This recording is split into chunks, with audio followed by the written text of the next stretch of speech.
Quirky output Python.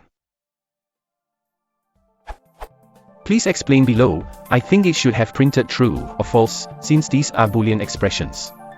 And why is printing 2 1 and then 1 2? Output.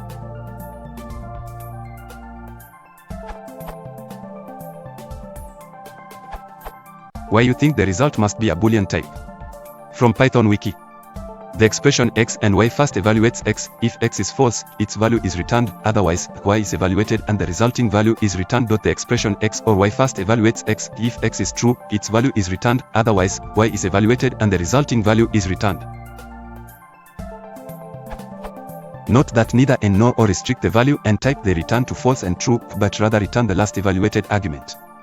This is sometimes useful, e.g., if s is a string that should be replaced by a default value. If it is empty, the expression s or foo yields the desired value.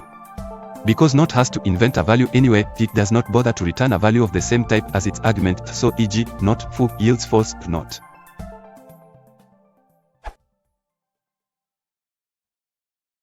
If you want to support the channel, please consider liking and subscribing.